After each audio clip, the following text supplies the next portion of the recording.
A gente vai agora para mais uma mesa, para a segunda parte do Conexa 2025. E deixa eu ver aqui, o nosso moderador Erwin, tá pronto? Posso te chamar então? Vamos lá então, gente, vamos começar a segunda rodada do Conexa 2025. E para a nossa terceira mesa, né, a primeira desta tarde, o tema será Políticas Públicas como Propulsoras do Desenvolvimento Local. Então eu convido para ser moderador desta mesa Erwin Franiec, atual presidente do Instituto SAE for Mobility, com experiência em inovação na área de mobilidade, engenheiro mecânico pela Unicamp, ex-diretor de P&D na Bosch. Podem bater palmas. Os palestrantes serão Tiago Moraes. Tiago está aqui? Tiago. Atua como coordenador geral de Ciências da Saúde, Biotecnologia e Agrárias no MCTI. É biomédico e doutor em farmacologia pela Unesp. Obrigada, Tiago. Também o Emílio Chernavski. Emílio, diretor de programa na Secretaria de Gestão do Ministério da Gestão e Inovação em Serviços Públicos. É mestre e doutor em Economia pela USP. Para quem não estava aqui no período da manhã, a mesa é composta da seguinte forma. O moderador tem 5 minutos para a abertura e cada palestrante 15 minutos. Ao final, quem tiver perguntas, pode chamar a nossa equipe. Nós temos aqui pranchetas, tem uma canetinha atrás da credencial. Então podem deixar a sua pergunta, que a nossa equipe vai recolher e entregar para o moderador da mesa. Então, com vocês, a primeira mesa desta tarde. É com você, Erwin. Obrigado, Priscila. Prazer estar com vocês aqui. Acho que é um tema muito importante. Trata de uma visão nacional, mas com foco regional, né? Então, fica à vontade aí, vamos conversar um pouco aqui antes de começar as apresentações. Eu agradeço o André por ter... Estou aqui em Valinhos trabalhando em várias frentes, né? Uma com jovens, que acho que são o futuro, né? Um dia eles vão estar aqui com a gente, daqui uns 5, 10 anos. Também com o Instituto de Ciência e Tecnologia, que tenta unir a academia com as empresas, né? No Brasil inteiro. E eu aprendi muito com a indústria de equipamentos hospitalares, onde a gente teve que atuar. É uma indústria que eu convivi com eles durante uns 6 meses de perto, e eu percebi que na época da pandemia a gente ia importar 15 mil ventiladores pulmonares para proteger o SUS, e na época o avião ficou preso na China e a gente teve que achar um jeito de fabricar no Brasil. E fomos ver o Brasil, que tinha 20 fabricantes. Dos 20, 16 eram importadores CKD chineses. Ou seja, a tecnologia não tinha nenhuma nos fabricantes locais. Eles traziam 90% já pré-montado e faziam as montagens finais, que não tinha nenhuma tecnologia aqui no Brasil, e vendia. E os que estavam nacionais com tecnologia nacional, que eram 4, 2 em recuperação judicial. 2 começando agora com muita dificuldade. E os outros 16 acabando com os 4 nacionais. Então esse é um contexto que eu acho que tem muito aqui. E se a gente não entender de perto isso, a gente favorece o total, o grande, e no fim nós estamos favorecendo quem está trazendo tecnologia pronta sem nenhum desenvolvimento local. E a gente tem que olhar para isso. Toda política tem que proteger esses 4 que estavam aqui. Esses 4 que estavam aqui estavam praticamente sem ter como resolver os seus problemas, porque não tinha nenhum apoio. E pelo contrário, tinha gente cobrando o pagamento do que eles estavam devendo, né? E na hora de vender eles tinham todo o enfrentamento de um grupo grande que trazia tudo importado. Então, eu acho que a gente aqui tem que ter um olhar sensível para esses caras que estão batalhando, desenvolvendo tecnologia e buscando alternativas, construindo conhecimento aqui. Então, mais do que falar de investimento para quem está trazendo tecnologia de ponta, né, eu tenho que olhar assim, quem que está aqui com conhecimento da tecnologia que ele está trazendo?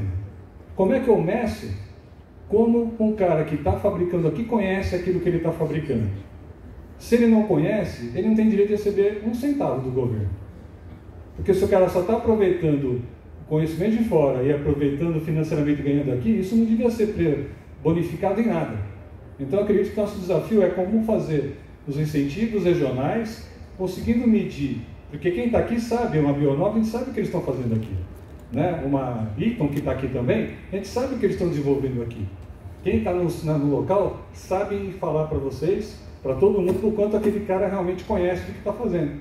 Aquele cara que importa tudo e vem só montar aqui, a gente vai saber disso também. Então, como que a gente pode colocar dentro dos instrumentos de incentivos, né, condições de, localmente, com a proximidade, com o conhecimento, garantir que os caras que estão recebendo esse dinheiro, eles dominam o conhecimento e possam propagar toda uma cadeia de construção de valor e construção de empregos locais bons, inclusive, né? Então, é esse o desafio que eu trago junto aqui para a nossa discussão. Eu sei que vocês têm linhas de frente muito importantes, essa área da saúde, essa área da biotecnologia. Eu acho que o Brasil devia ser líder mundial, né? E nós temos que botar essa meta para ser, como é que eu posso ser líder mundial nas frentes que a gente escolher, né? Acho que essa pergunta tem que estar na cabeça de todos e acho que temos aqui uma oportunidade de, em Valinhos, aqui com tanta gente boa, fomentar essa discussão. Então, seria essa minha provocação para vocês, né? E queria chamar o primeiro palestrante, que pela sequência é o Thiago, né? Thiago, com você. Vai precisar de passador, Thiago? Quiser ir lá? Deixa eu ficar ali.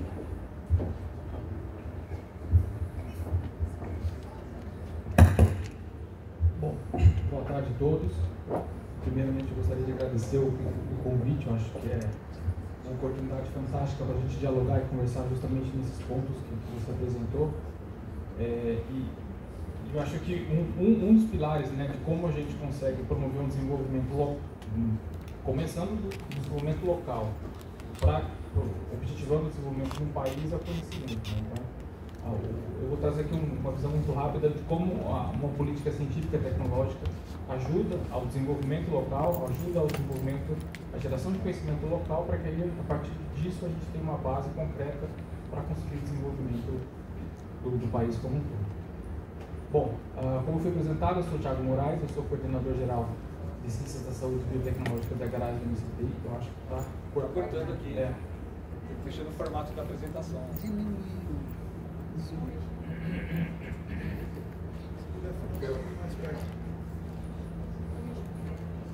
Estava estendida. Só falar mais perto aí. Tá.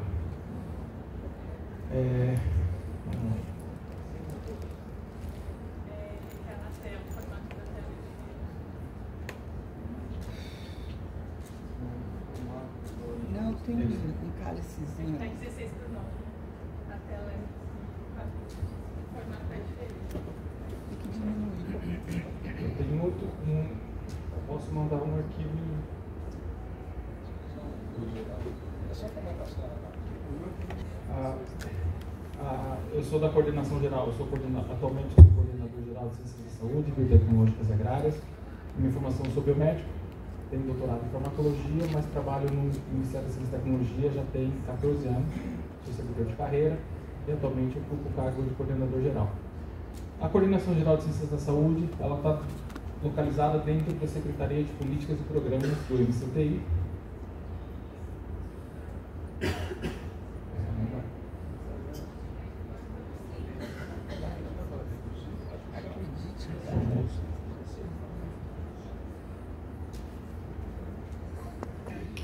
No fim, a gente usou uma cadeia automotiva para entender as dificuldades daqueles 4 e colocou uma cadeia automotiva nacional para produzir e viabilizar a produção dos equipamentos minerais e conseguimos, ou seja, usando uma outra cadeia, viabilizamos esses 4, vai dar tudo certo.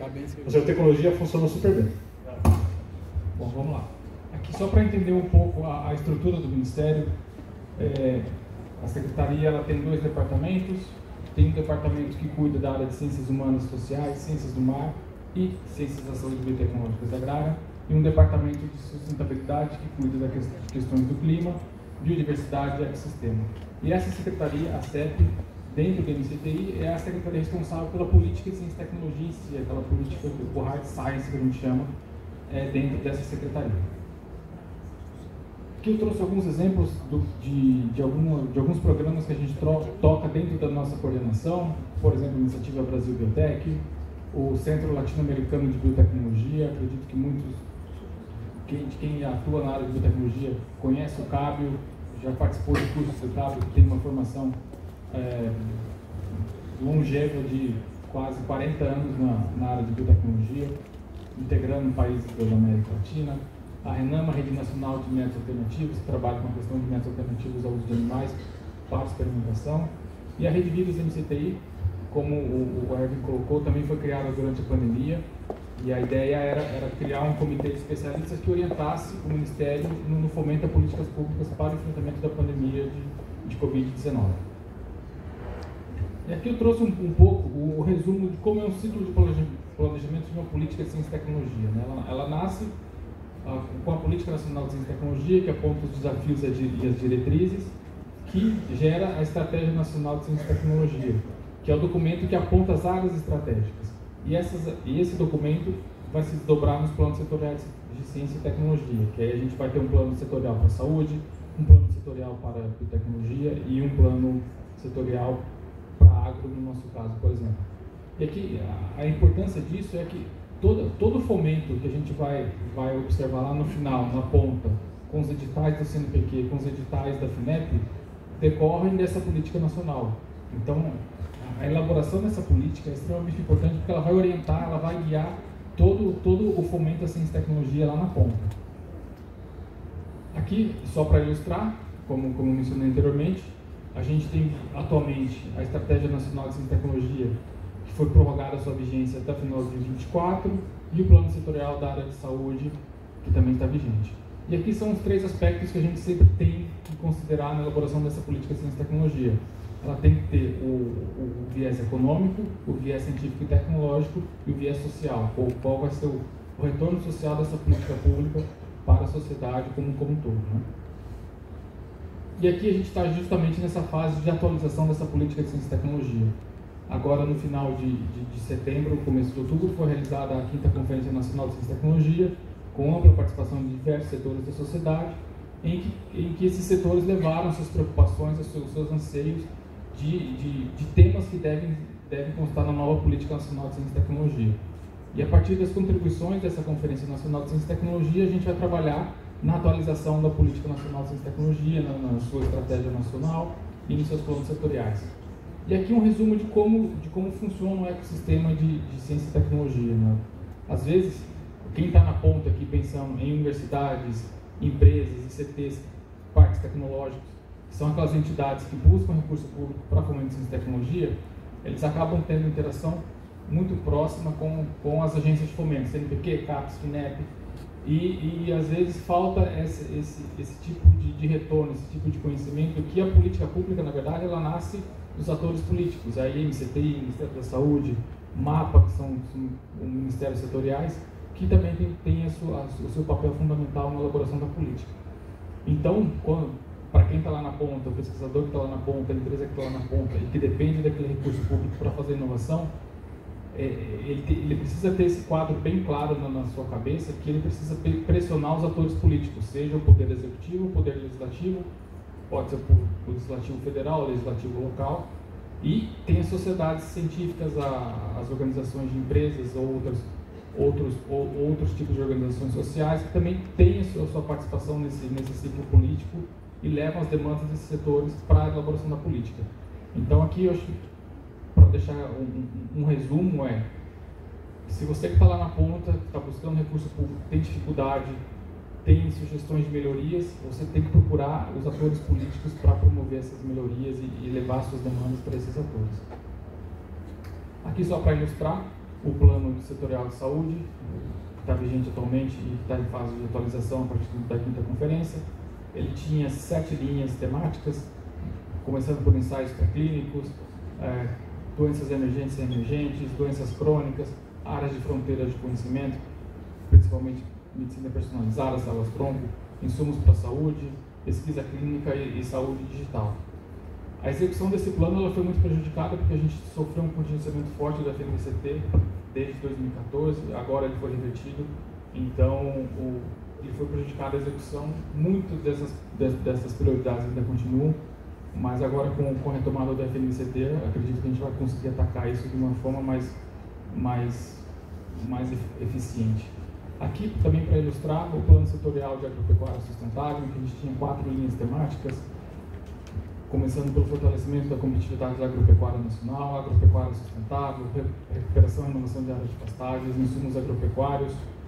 2 exemplos para ilustrar como essa política pública que nasceu lá do plano setorial se torna editais. Aqui 2 exemplos de editais que a gente lançou em 2022.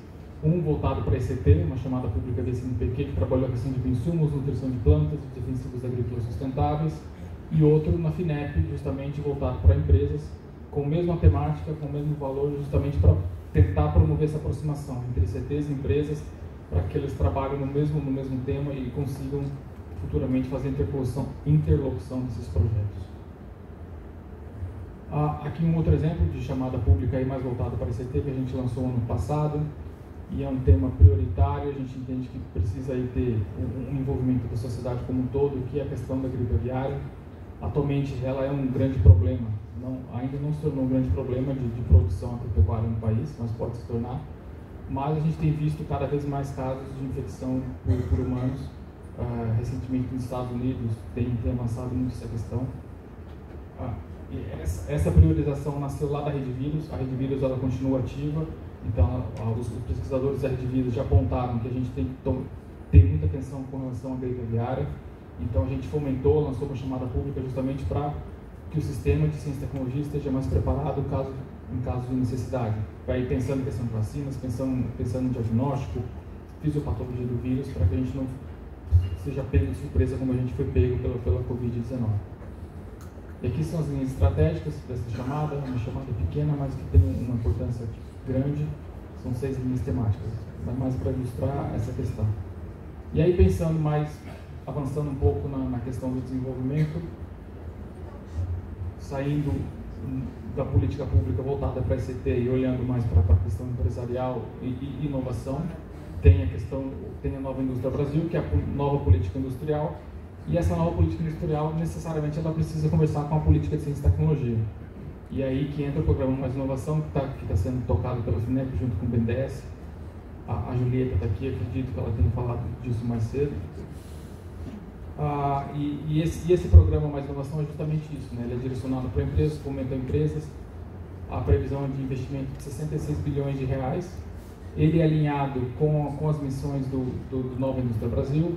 São 6 missões, uma para a cadeia industriais, a missão 2 para o Complexo Econômico Industrial da Saúde, infraestrutura, saneamento, na missão 3, 4, transformação digital, 5, economia e descarbonização, e 6, tecnologia para a defesa. E aqui o programa que a FINEP tem tocado são 66 bilhões de reais, sendo 41 bilhões da FINEP, que são aplicados em recurso reembolsado, aquele que é um empréstimo para as empresas, com juro TR reduzido, e os editais de subvenção, que aí ele não é não reembolsável, é direcionado para as empresas, além da questão de infraestrutura do Sistema Nacional de Ciência e Tecnologia, que também está sendo apoiado dentro desse programa. Aqui, 11 chamadas públicas que a FINEP lançou no passado com relação a dentro do programa Mais Inovação e vinculado ao Nova Indústria Brasil. Foram mais de 2 bilhões de reais. Esse recurso ele vai aumentar ainda porque foi aprovado um aditivo para essas chamadas. Aí foram lançadas 11 chamadas em diferentes temas. Aqui eu destaco a questão da saúde. O computador aqui também não está funcionando. Mas foram 2 editais para a saúde. Um voltado para empresas, de 250 milhões. Outro para ICTs, também de 250 milhões. Com uma demanda enorme. Então a gente vai esse recurso aqui para ICTs e fomentar cada vez mais projetos nessa área. E aqui um pouco o resumo como funciona o programa Mais Inovação, né? Ele tem um apoio diferenciado para micro e pequenas empresas. Aí pensando no que a gente está conversando hoje sobre desenvolvimento local, isso é extremamente importante. Os recursos são aplicados de acordo com a política industrial. E um ponto importante que eu gostaria de destacar dentre esses 6 aqui é a obrigatoriedade de uma parceria com uma ICT para buscar esse recurso. É uma forma que a gente tem buscado de estimular essa interação entre ICT e empresa. Olha, você vai conseguir o recurso, a FINEP vai aportar o recurso, mas necessariamente você precisa trazer uma ICT como parceira do projeto. E aí é esse estímulo que a gente tem buscado, né? Que as empresas busquem ICT e da mesma forma a gente tem atuado da outra maneira, estimulando que as ICTs busquem as empresas para que a gente consiga promover esse desenvolvimento. Porque não adianta o Ministério ficar fomentando projetos dentro de ICTs que acabam ficando fechados no sistema de ciência e tecnologia, né? Não extrapola e não chega na inovação e não gera um produto que é o grande interesse da sociedade. Então, esse é um dos grandes desafios que a gente tem que enfrentar. Eu acho que é isso. Esses projetos ele tem que ter um perfil estruturante, ele não precisa ser necessariamente, ele não é um projeto isolado, mas ele tem que ter um ecossistema que habita o entorno dele. São chamadas de fluxo contínuo, ela não tem aquele tempo como as chamadas tradicionais, e tem que ter articulação institucional.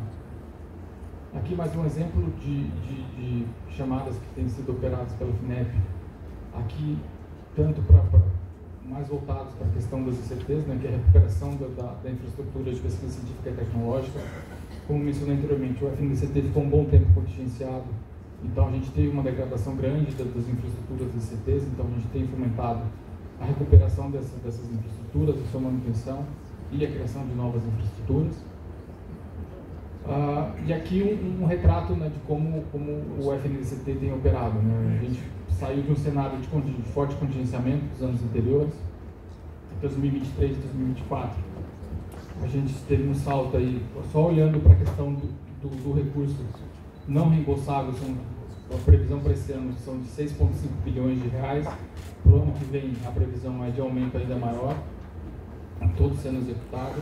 Então, a gente está num cenário político e de recursos muito favorável, né? A gente tem uma nova política industrial que está sendo fomentada pelo MDIC, e a gente tem uma nova política científica e tecnológica com recursos consideráveis sendo fomentados pelo FNDCT. E aqui eu acho que, para resumir, depois do almoço, se ninguém dormiu ainda, mas eu acho que eu gostaria de destacar essa questão aqui, que eu acho que é o grande desafio que a gente tem que enfrentar conjuntamente como sociedade, como governo, como empresas. Como a gente transforma todo aquele conhecimento que está sendo gerado nas universidades, nas ICTs, em produtos, em inovação. Como a gente sai da pesquisa e do desenvolvimento para gerar inovação. Geralmente a gente trata as três letrinhas conjuntamente, né? Pesquisa, desenvolvimento e inovação. Mas são coisas diferentes. Então a gente precisa ter um olhar para a pesquisa e desenvolvimento e um outro olhar para a inovação e como a gente faz esse salto, né? E pensando nisso, a gente tem alguns gargalos que precisam ser superados. O primeiro é a modernização dos modelos de financiamento. Às vezes são muito burocráticos e muito lentos. Então a própria Embrapi, o surgimento da Embrapi vem nesse sentido, né, de dar uma celeridade maior nesses modelos de financiamento. A superação de gargalos tecnológicos, a gente sofreu muito com isso durante a pandemia, pensando na área da saúde, né? Questões de escalonamento de produtos biológicos, a gente tem esse gargalo no país. Hoje a Bionov está com uma planta piloto operando, tem outras empresas também operando. Então, isso é importante para que a gente não fique represado. Por exemplo, só um exemplo prático, né? Durante a pandemia, a gente fomentou diversas iniciativas para o desenvolvimento de uma vacina nacional contra a Covid-19. E aí, quando chegou no momento de fazer o escalonamento dessas vacinas para iniciar os ensaios clínicos, a gente não tinha essa estrutura aqui fora, o pessoal teve que buscar fora do país. Só que fora do país existia uma fila gigantesca, porque estava todo mundo fazendo isso. E aí a gente ficou com esses projetos represados e acabou atrasando o desenvolvimento desses projetos por falta dessa questão. Então a gente tem que trabalhar muito bem nisso. Outro ponto importante é a capacitação e inserção de cultura regulatória nos ambientes de pesquisa. O Romulo estava aqui, acho que fugiu, mas é extremamente importante a gente levar esse conhecimento de cultura regulatória dentro dos ambientes de pesquisa, porque o pesquisador ele acaba fazendo a pesquisa com provas de conceito, mas muitas das vezes ele não está atento à questão regulatória lá na frente. E aí, quando ele vai buscar a parceria com a ICT, ou a ICT vai buscar a parceria com uma empresa, ele acha que o produto dele está com uma maturidade tecnológica avançada, mas como ele não seguiu a questão regulatória, ele tem que voltar 2 casas atrás. Então, vai ter que ter refinanciamento para aquele projeto, e isso acaba atrasando o processo de desenvolvimento. Então, a gente tem que buscar cada vez mais a inserção da cultura regulatória para que aqueles projetos de pesquisa básica que a gente está financiando via CNPq também tenham esse olhar para a questão regulatória e a gente consiga acelerar o processo de desenvolvimento.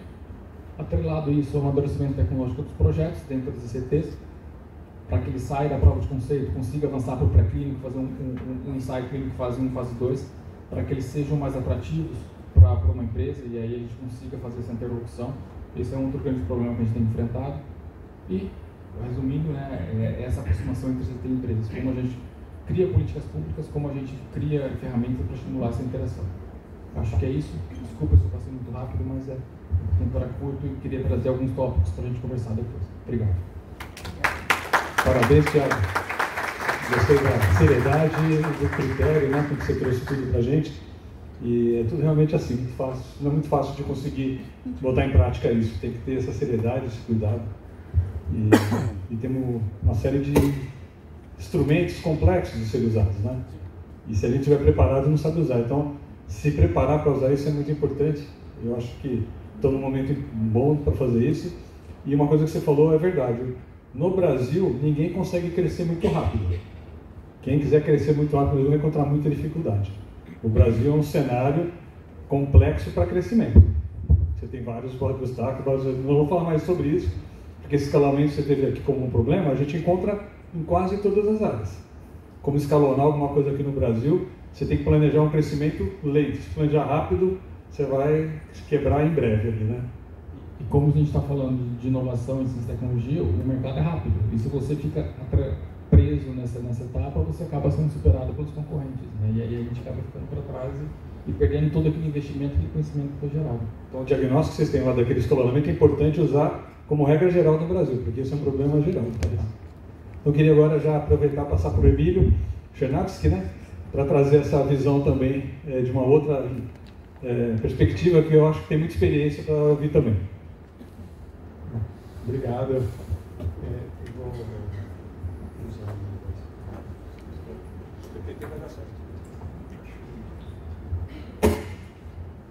Bom, obrigado, boa tarde. Queria agradecer os organizadores pelo convite. Para mim é uma satisfação estar aqui conversando, discutindo com a sociedade, com o setor privado, sobre políticas públicas. Esse tipo de oportunidade é sempre ótimo quando a gente consegue vir participar. Bom, o tema da mesa aqui é políticas públicas como propulsoras do desenvolvimento local. O que eu vou falar aqui na exposição, eu vou me ater às compras públicas, só que não apenas dirigidas a compras públicas de saúde, mas compras públicas em geral. Porque eu trabalho no Ministério da Gestão, Inovação e Serviços Públicos. No Ministério está o órgão central que, para o governo federal, pelo menos, ele normatiza, na verdade, cria regras que têm que ser seguidas por todos os órgãos públicos no nível federal, as regras de compra. Além disso, também nessa área, administra o sistema de compras, um sistema informatizado que é de uso obrigatório. Qualquer órgão federal usa esse sistema para fazer suas compras e muitos municípios também. Eu não sei se é o caso daqui, eu até vou me informar depois, eu não tive essa confirmação, mas são mais de 1000 municípios que usam o sistema federal. Então, isso. Então, eu vou falar contratações públicas de desenvolvimento. Tá? Esse é o nome da fala. Contratações públicas é um dos principais instrumentos que o governo tem para induzir o desenvolvimento. Quando a gente fala em compras públicas, de modo mais amplo, contratações, a gente está falando de compra de bens ou contratações de serviços. Serviços, inclusive, uma obra pública não deixa de ser uma contratação, né? Quem faz compras é o governo federal, eu represento aqui o governo federal, mas claro, estados e municípios também compram.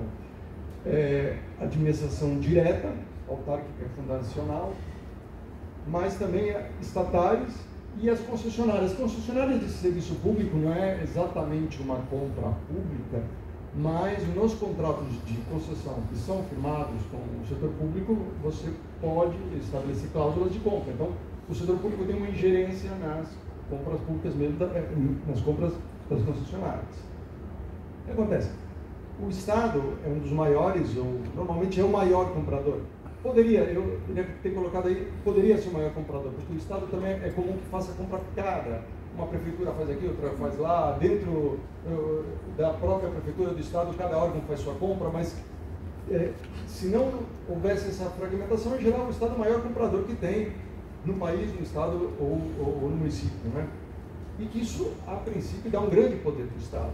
Por isso, ele não deveria usar, não faz sentido pensar o Estado como eu ou qualquer um de nós como um comprador normal. Ele tem um poder especial, deveria poder usar esse poder. Por isso, a contratação ela não deveria ser apenas, eu estou aqui, eu faço uma política pública, eu vou comprar aquilo que eu preciso para a política pública.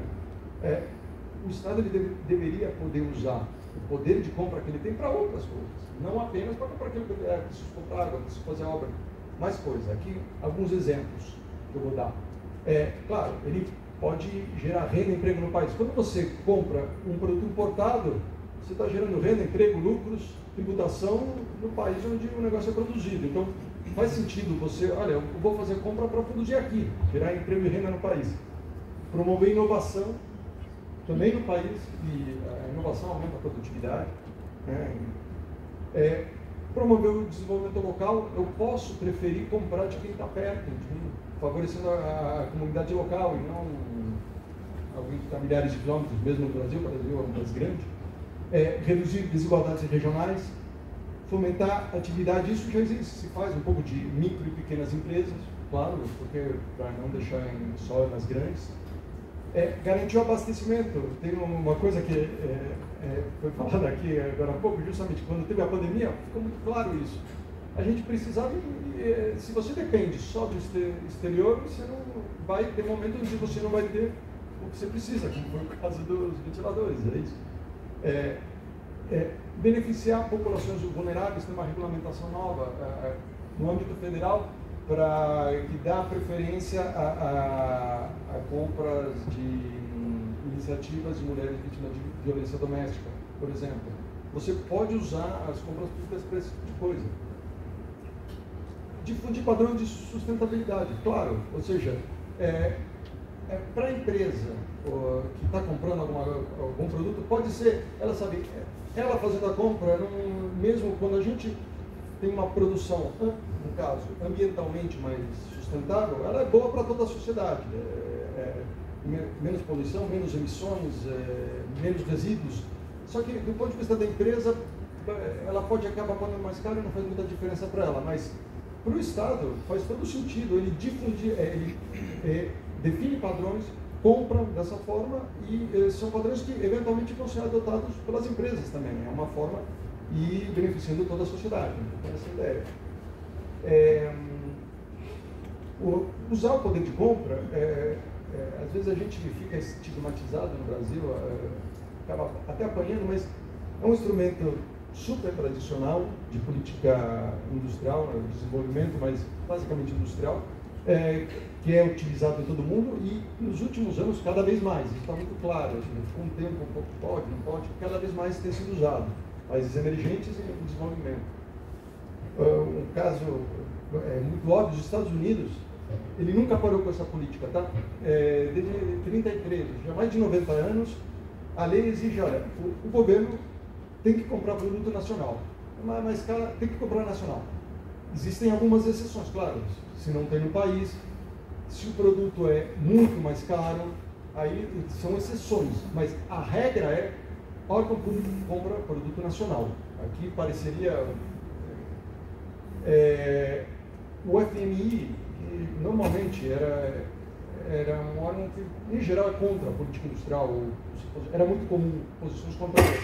Desde o ano passado, ele introduziu esse observatório da nova política industrial, porque não dá para fugir, o mundo inteiro está fazendo. Então, não dá para fazer de conta que não existe política industrial. Então, ele já está, instalou o observatório e tem publicado coisas sobre o assunto.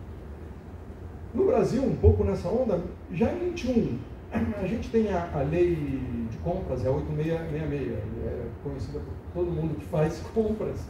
Ela já tinha 30 anos, em 21 foi editada a nova e ela tem entrado, hoje, no governo federal, ela está praticamente todos os dispositivos regulamentados praticamente, não todo mês 20. Então, o que é uma nova lei de contratações, tá? A lei antiga já tinha o desenvolvimento nacional sustentável como um dos princípios da licitação, mas o princípio fica um pouco genérico demais, a gente sabe quando vê na legislação, tem muita coisa com princípios. Na nova lei, ele já introduziu como objetivo da licitação. Isso permite, é uma coisa recente, então a gente ainda está avançando que, ao fazer a compra, você possa evocar esse objetivo na licitação. E aí, é uma construção, você tem que ajeitar com órgãos de controle. Quem compra é sempre assombrado pelos órgãos de controle, porque é muito comum uma pessoa bem intencionada, não tem nenhum problema, mas vem o órgão de controle e não gosta de alguma coisa. Então, é uma construção, está se andando nisso. Para o governo federal, isso é bem claro que o Estado tem um papel ativo para promover o desenvolvimento sustentável. Então, você usar as compras para o desenvolvimento sustentável está perfeitamente alinhado com a visão majoritária, pelo menos, do governo federal. Então, por conta disso, no início deste ano, teve um decreto federal. Eu estou falando no nível federal, mas, por exemplo, municípios e estados também editam seus próprios normativos e podem fazer esse tipo de iniciativa semelhante. Com alcance diferente, mas eu represento o governo federal, eu trabalho no governo federal, mas não é uma coisa exclusiva do governo federal. No caso, criou-se o decreto que criou uma comissão interministerial de contratações públicas para o desenvolvimento sustentável, que eu atualmente coordeno.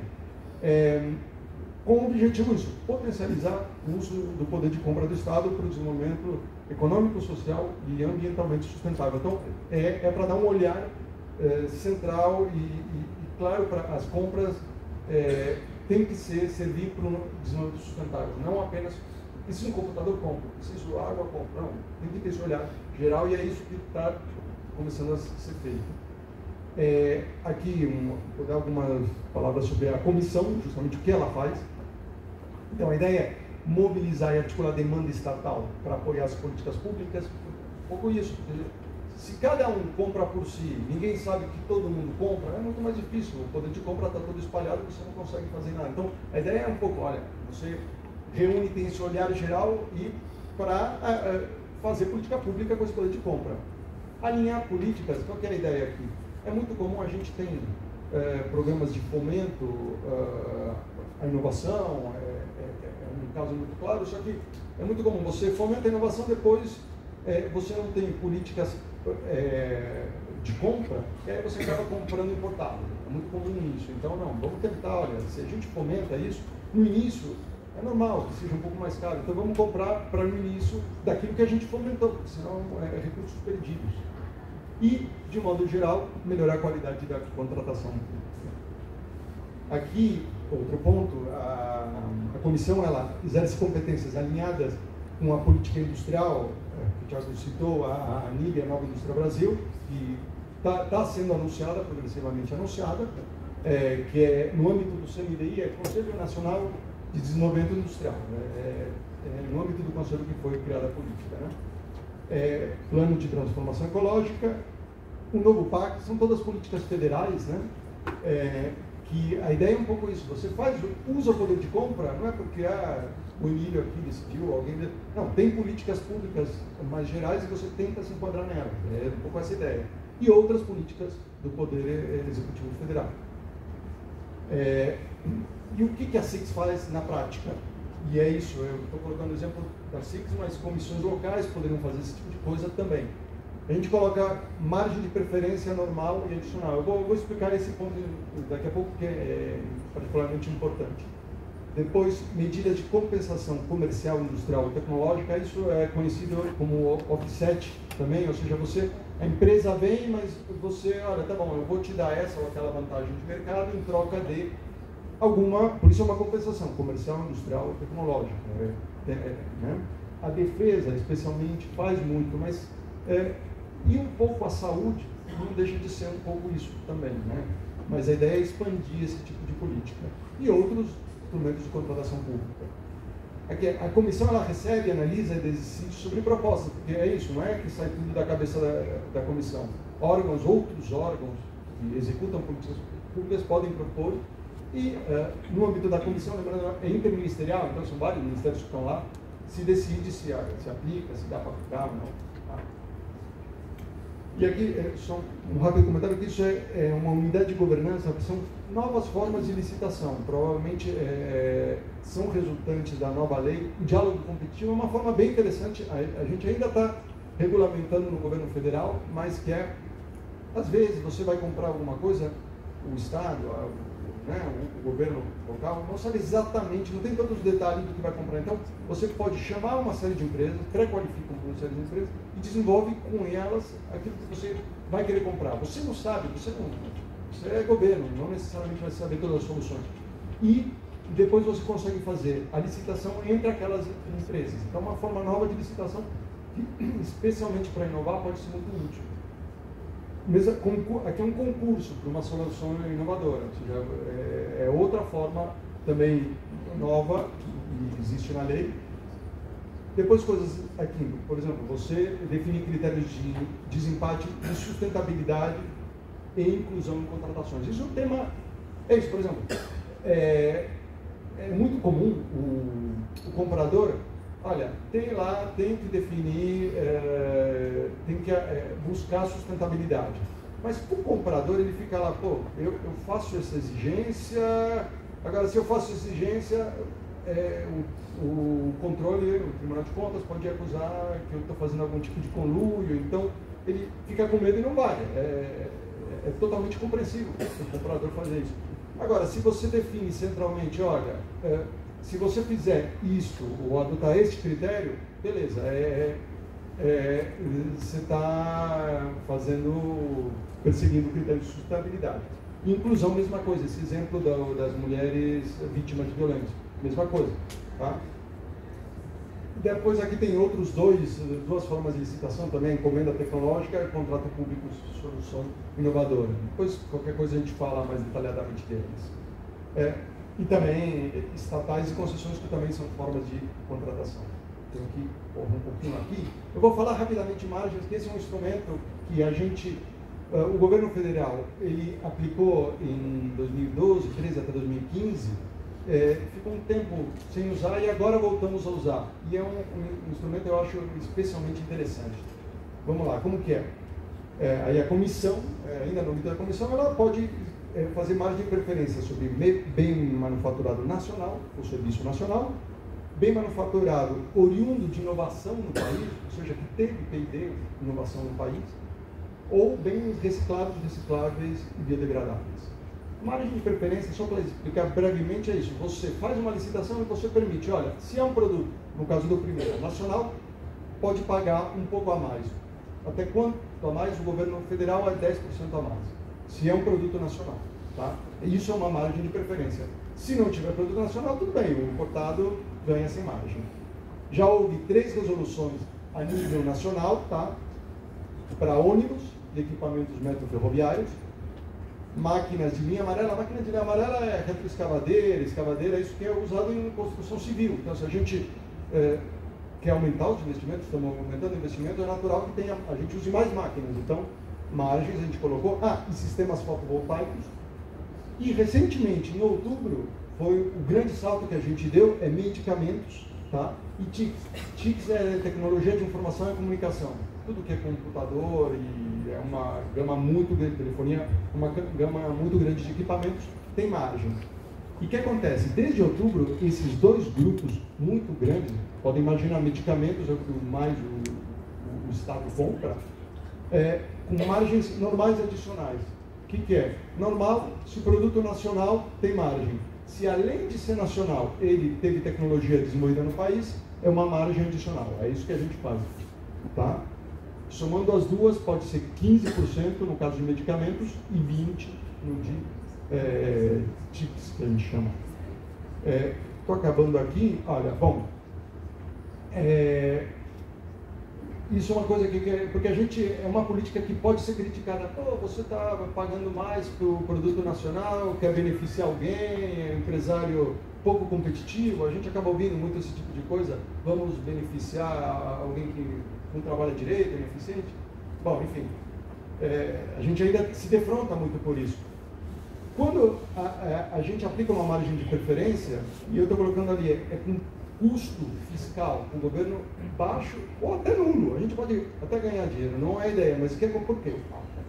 Quando você põe uma margem de preferência e o estrangeiro ele pode baixar o preço, além dos 10% para ganhar a licitação. Ele está concorrendo lá, ele sabe que o nacional vai concorrer, então não, ele baixa o preço. Então aí reduz o custo da contratação. Tributos indiretos não compensados. Claro, quando você produz aqui, a gente sabe que o ICMS, o PIS/COFINS, ele fica acumulando na cadeia, não gera crédito, uma série de itens não geram créditos. Então, é um custo que está no preço. Quando você importa o produto, esse custo não está no preço, mas esse custo é imposto que você pagou no país. É dinheiro que vai para o governo federal, para os estados, para os municípios. Então, vale a pena mesmo pagar. Tem esse ponto, em média, 7,4% o número da CNI. Que agora, se você, em média, qualquer coisa que você compre, em média tem 7,4% de imposto. E depois tributo direto, claro, imposto de venda, você paga INSS dos funcionários, e ao longo de toda a cadeia, porque tem aquela história, você compra um negócio aqui, quando ele vem de importado, todos os tributos são pagos no país que você importou. Quando você produz aqui, você paga tributo, você compra insumo, a empresa que vendeu para você, ela paga tributo, e mesma coisa e ao longo de toda a cadeia. Então, você comprar um produto no Brasil, no lugar do importado, todo o tributo que você acabar pagando aqui, mais do que paga a política. Em geral, é assim, dá para falar tranquilamente, a gente acabou fazendo várias simulações, qualquer coisa que você pague entre 10% e 20% a mais por um produto nacional em relação ao importado, para o Estado está ok. Ou seja, a gente acaba, é como se fosse custo zero. É uma política de indução com custo zero ou muito baixo. E aqui, hoje, no governo federal, aqueles produtos que eu falei são de aplicação obrigatória. Qualquer órgão federal que for comprar hoje, comprar um ônibus, tem que aplicar margem. Né? Comprar um medicamento, tem que aplicar margem. E também quando é recursos de convênios que, os antigos não, mas os que vão sendo assinados também, transferir para o município, vai comprar ônibus, vai aplicar margem. Tá? Isso é a aplicação opcional para os entes. Esse ponto, claro, eventualmente um município, não vou querer comprar de outro estado, eu prefiro comprar da China ou da Europa, pode acontecer. Agora, para mim é muito claro, um município, especialmente o estado que tem, por exemplo, uma fábrica de ônibus, faz todo sentido para ele comprar um ônibus dali e não comprar da China, da Alemanha. Então, e é muito simples adotar. E essa política federal. Os estados, então, eles podem aderir muito simples, não é nem lei que precisa estadual. Encerrando, o uso do poder de compra do Estado é um instrumento importante para a promoção do desenvolvimento social, econômico, social e ambientalmente sustentável no país, do Estado e dos municípios. E, bom, a gente aqui na SIX, no Governo Federal, está à disposição para ajudar no que puder. Obrigado.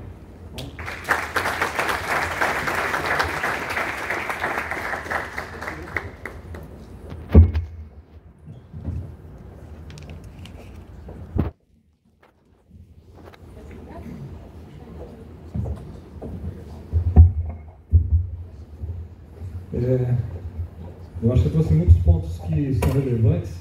Quando você fala de poder de compra, eu acho que mais do que poder de compra, acho que é um poder de criar uma visão de demanda, né? Porque quando a demanda existe alguém interessado em fornecer para essa demanda. Né? Se eu conheço uma demanda que ela é gigantesca, né? E ela está super dividida, e eu conheço só um pedido pequenininho aqui, outro pequenininho ali, eu não tenho capacidade de investir porque eu não tenho chegado a demanda inteira. Na medida que você declara, mas não com uma cotação que eu vou soltar daqui a um mês. Eu tenho que fazer uma previsão de algo que vai acontecer para o próximo ano.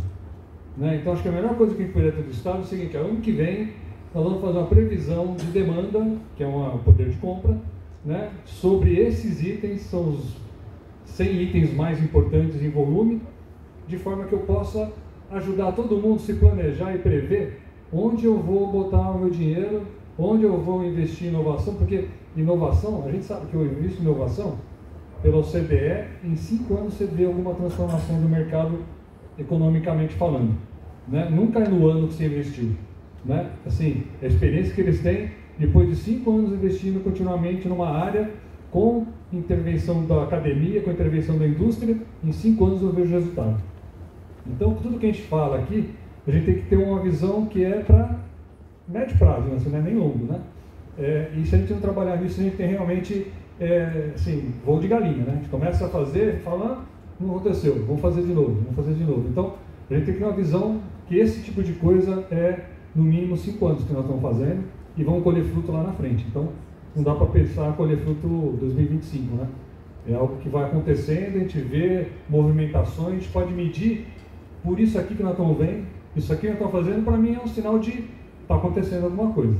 Né? Lá na economia, lá no PIB do Brasil, não vai ver daqui uns 4, 5 anos. Né? Então, eu acho que é muito importante isso, é muito importante ter essa oportunidade e mais importante a previsibilidade. Né? Na verdade, você coloca esse poder do Estado, ele prevê que o ano que vem ele vai comprar tantos bilhões na área X, né? E os PID estão tudo naqueles bilhões na área X também, cara, está todo mundo trabalhando e o dinheiro vai ajudar a gente a gerar emprego aqui, né? Então, essa previsibilidade tem que trabalhar junto, né? Então, eu queria... Tá. Mas eu queria ver se o pessoal da plateia faz a pergunta direto, pode ser? Alguém quer fazer pergunta aqui? Eu estou com elas aqui. Eu gosto de que a pessoa fale também lá, pode ser?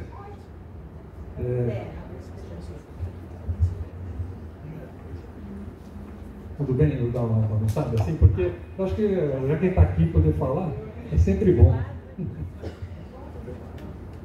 Boa tarde. Pessoal, eu sou aluna aqui do Senai. Atualmente eu estou fazendo um curso na área de tecnologia do Senai.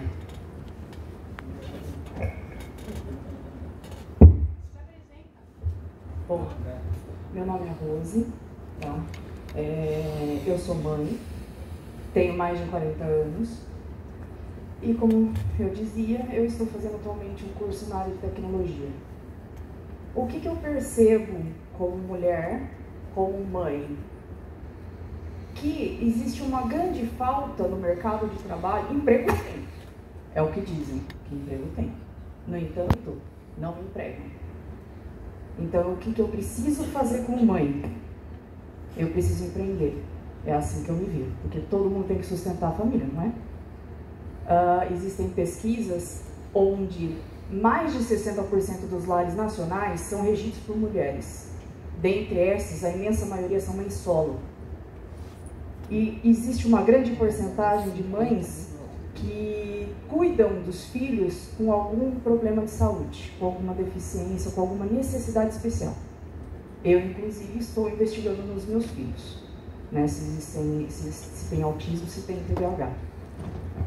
Bom, vocês estão falando do jovem, vocês estão falando da CESA, que inclusive eu agradeço muito porque está atendendo muito bem os meus filhos. Estou sendo muito bem tratada, muito bem atendida pela CESA. No entanto, se esquecem de um ponto. As mães, como mãe, como alguém que empreende, como eu, como mulher, eu vejo que a gente não tem um ponto de apoio. Logo, a minha filha, ela vai entrar numa série onde ela vai trabalhar, onde ela vai estudar das 8 até o meio-dia. E eu faço como para trabalhar?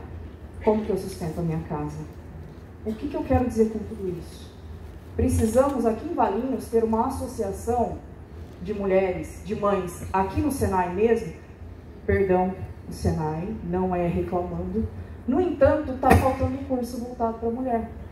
Os cursos que são oferecidos na cidade para a mulher são cursos manicure, cabeleireiro, confeitaria. Não que esses valham menos, muito pelo contrário. Vale muito, vale bastante. Mas acontece o seguinte, Não tem só isso para mulher. Por que não na área de tecnologia? Por que não trabalho home office? Não é o trabalho do futuro? Não é isso que a gente precisa? Só cuidar do tempo, tá? Por favor. Perdão. Bom, o que poderíamos fazer? Como poderíamos fazer para ter, né, vereador, meios para ofertar para essas mulheres cursos na área de tecnologia que possam gerar empregos home office? Uma vez que a gente não tem um ponto de apoio, que a gente não tem um suporte, a gente não tem como ter um suporte, por que não ter um curso onde a gente possa trabalhar home office? A gente precisa disso. Obrigada. Eu acho que você trouxe um tema importante no sentido de pensar que isso é global, né? A mulher participando do mercado de trabalho cada vez de uma forma mais intensa, essas áreas de inovação, tem que pensar que esse espaço da mulher em tempo parcial é algo necessário, né? E não sei se na política pública pensa alguma coisa nesse sentido, né? Uma coisa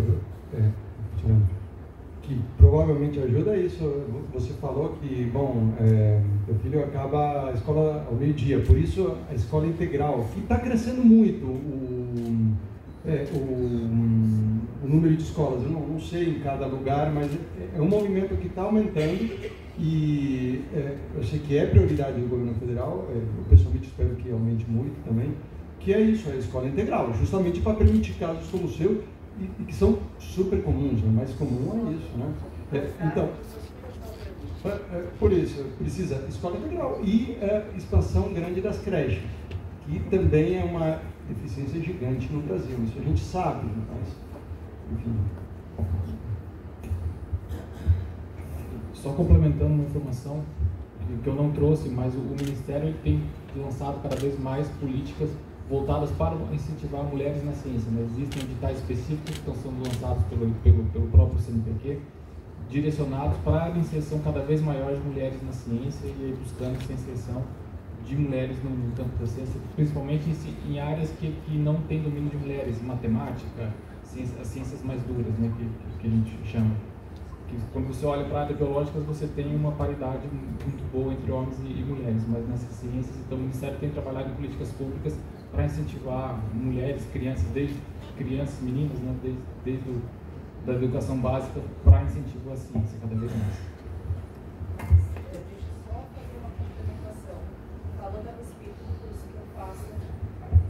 Falando a respeito do curso que eu faço aqui no Senai, a imensa maioria é jovem e homens, só tem 2 mulheres, entendeu? Então, assim, pra gente que é mulher, que é casada, que já tem uma certa idade, é um pouco intimidativo você chegar numa sala cheia de homens. Não que as outras salas não tenham mulheres, tem mulheres. Você olhar várias outras salas aqui de vários outros cursos, tem mulheres, mas é diferente, é bem diferente, entendeu? Só complementando, meu nome é Adriana, eu me formei na área de tecnologia 20 anos atrás. E o cenário era exatamente esse, assim, eu não vejo uma evolução, assim.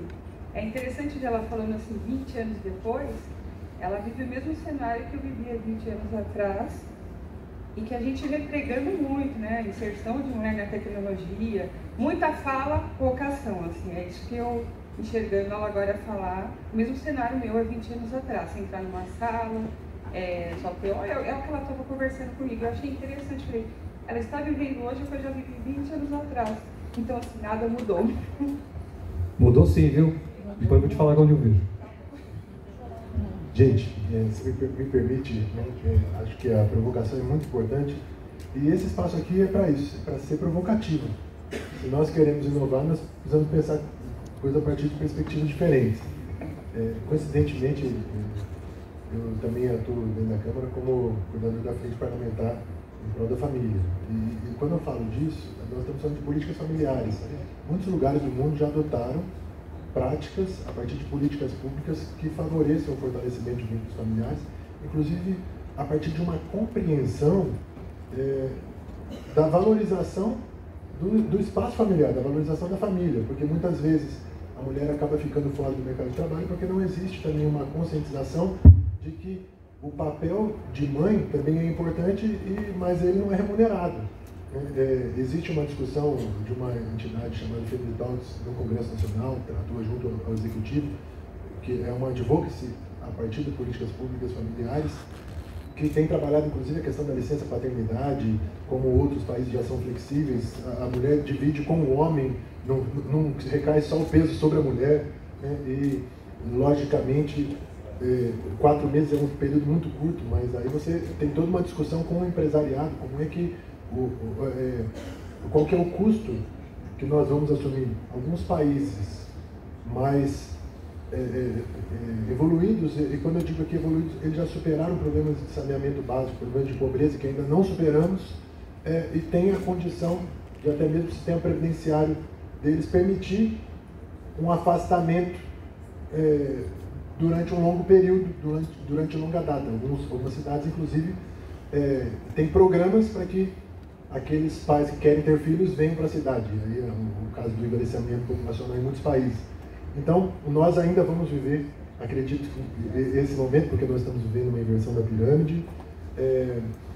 São questões para a gente pensar, provocar e depois, de fato, estudar onde está dando certo, onde que está sendo implementado. E termino aqui concluindo.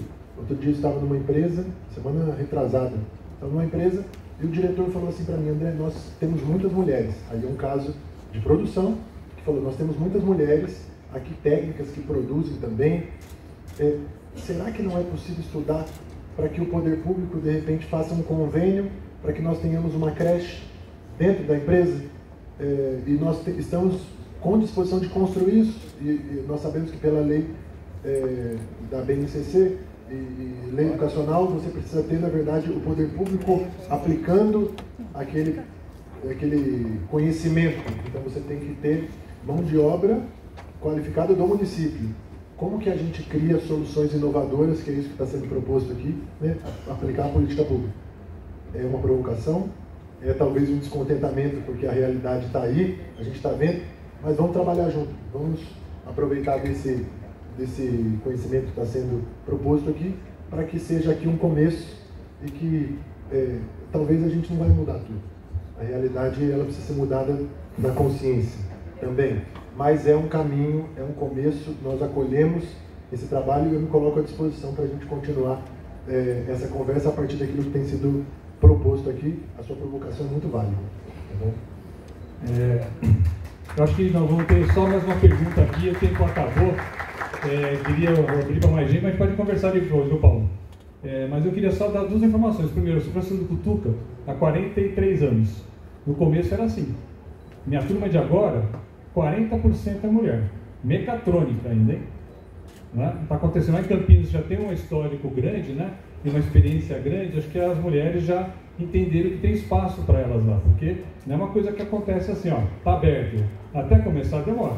Aqui em Valinhos, acho que o Senai ele está também fazendo um processo de evolução. Eu acho que vai acontecer isso também com uma certa maturidade ao longo do tempo, né? Eu acho que eu estou no patrulheiro aqui de Valinhos, hoje é meio a meio, né? Nós temos metade menina e metade menino lá, né? E isso aí acho que é uma tendência natural. Eu acredito que nossas políticas públicas têm hoje essa visão tanto da inclusão, que é até mais difícil, dos deficientes, né? Que tem problemas muito mais difíceis, né?